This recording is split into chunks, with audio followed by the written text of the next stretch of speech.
Stop war. يا بو أما هو مجلفنا بر جلفني دادبني وماتين أمتا ورمو رتي باكما هندان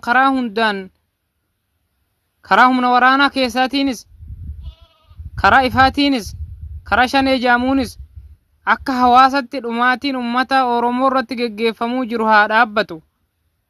Dhumaatiin ummata Arsii irrattis geggeeffamaa jiru haa dhaabbatu. Dhumaatiin ummata Walloo Kamisee irratti geggeeffamaa jiru haa dhaabbatu. Amma hoom sabbarree dandeenya numa sabbarree hawaasni miidhamutti jira. Baala habtii fi warri hojjetaa mootummaa warri humna qabu nagaan dhukka'ee jiraatu jira.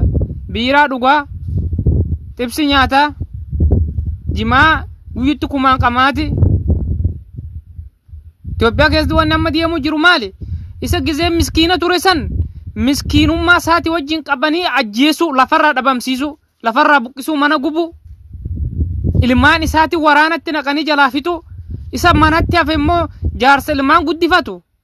Akka inni ilmaan hin guddifanne kottuuti minishaa ta'e janiini kottuuti shanee loltaa janiiniiti fuudhaniiti gammoojjii geessaniiti akka waraana keessa sheenee namni kun duu godhutti jiran jechuudha. Hawaasni kun maal sin godhe? Yoo ofii keessanii aangoo keessan tiffatuu dadhabdan hawaasni maal sin godhee dhuma? Kan isin fixxan ilmaan hiyyeessa, kan gibirii irraa guurtan ilmaan hiyyeessa, kan mi'atti qaalessitan ilmaan hiyyeessa, kan ittiin aangoo keessan haala ittiin mijeeffattan lubbuu isaa wareegama kaffalsiisa.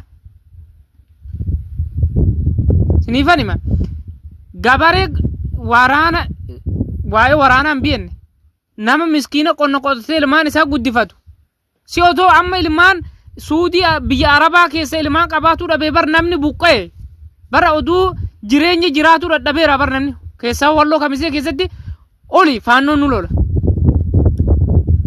Bar ilmaan namni biyya Suudii hin qabne amma kadhattu ta'ee jira Walloo keessattis. Achi biyya keessa ammoo isa kan minishaa jaanii giddi minishaa oofan. Isa hafee maaltu godhamutti jira. Isuma minishummaa sanillee hin qabne isuma sanaxalin fuudhanii giddiin gabaree gammoojjii buusaniiti harka waraana